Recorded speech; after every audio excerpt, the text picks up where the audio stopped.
Welcome back. आज peoples party ने नून league की हिमायत का ऐलान कर दिया। बजट के हवाले से पीपल्स पार्टी ने ऑपरेशन अज़्म इस्तेहकाम की भी हिमायत का ऐलान कर दिया और हमने ये भी देखा कि पीपल्स पार्टी के चेयरमैन बिलावल भुट्टो जरदारी साहब की कौमी असेंबली में तकरीर के बाद बहुत सारी खबरें आ रही हैं, हिमायत की बात हो रही है कि हाँ, जो इशूज़ रेज किए गए हैं उन पर आवाज़ उठाई जाएगी और IMF से इजाज़त ली जाएगी। IMF ने इजाज़त दी तो ज़रूर इस पर काम करेंगे।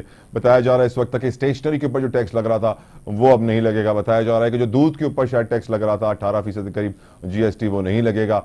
बहुत सारी ऐसी रिकमेंडेशंस थी, लेकिन डिस्कशन करने के लिए मेरे साथ मौजूद हैं डॉक्टर खाका नजीब साहब, किसी तारुफ के मोहताज नहीं है। डॉक्टर साहब, at the same time Ahsan Iqbal साहब वजीर मनसूबाबंदी ने कंफर्म कर दिया कि PSDP में से 250 अरब रुपए जो है वो कम हो गए हैं और बताया जा रहा है कि जो पब्लिक प्राइवेट पार्टनरशिप के तहत 100 बिलियन का टारगेट रखा था इन्वेस्टमेंट का, उसको बढ़ा के सर 350 अरब कर दिया है और हुकूमत के जो 1400 अरब थे वो कम होकर 1150 अरब हो गए हैं। सर, ये जो बजट में नंबर सामने आ रहे हैं और जो इस वक्त अभी फाइनल कंफर्मेशंस भी आ रही है, मैं उन नंबर्स को देख के काफी परेशान था कि 19,500 अरब हमें कर्जों की मद में देना होगा इस वाले आने वाले साल में।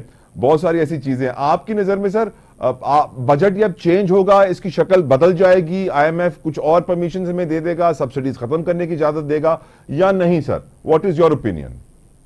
Let's look over the budget in a comprehensive manner. Right, sir. जब ये बजट प्रेजेंट हुआ तो मैंने एक इस पे पर्चा लिखा, वो 2-3 दिन पहले न्यूज अखबार में भी छपा। तो मैंने उसमें पहली बात यही कही कि इस वक्त PSDP को इस स्टेज पे रखना, यानी कि 1400 अरब पे, जब everything on PSDP is borrowed और 19% हम नए प्रोजेक्ट्स चलाना चाह रहे हैं, मे बी वो मौजू नहीं है।